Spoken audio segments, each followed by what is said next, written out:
Xanh, xanh cao không? Chưa? Đi nó à? Xanh lúc nào còn nông tròn nó.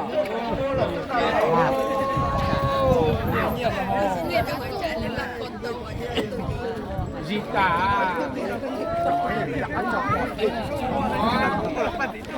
Cái này nặng lắm chị nữa.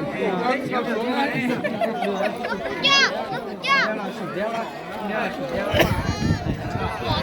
这到底把狗眼里直接煮。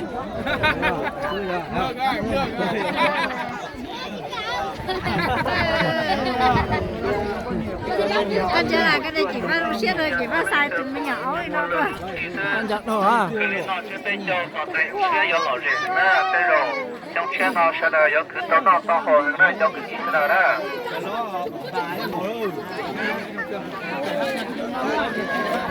Hãy subscribe cho kênh Ghiền Mì Gõ để không bỏ lỡ những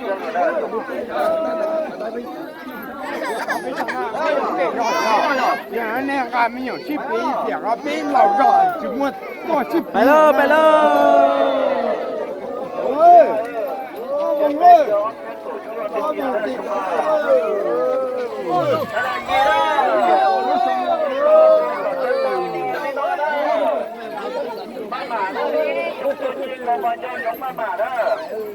mà mua ít trong phải ơi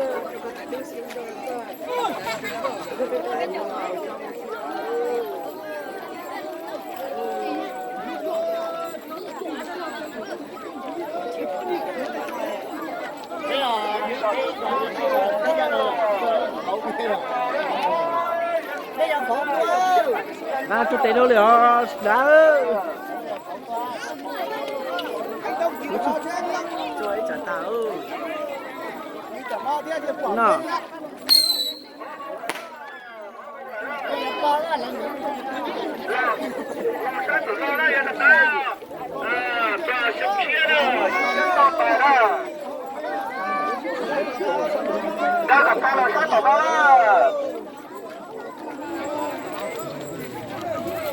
đâu cả ta sát của nó đó, bà đi đi đã cá bỏ đó.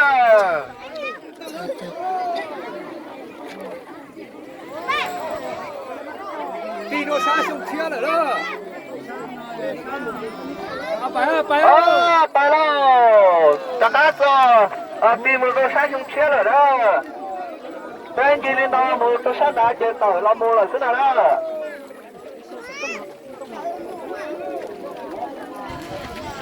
giờ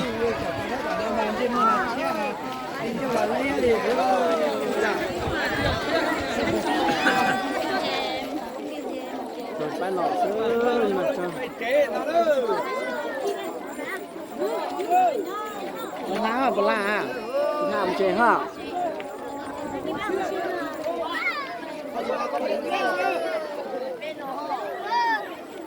chết đó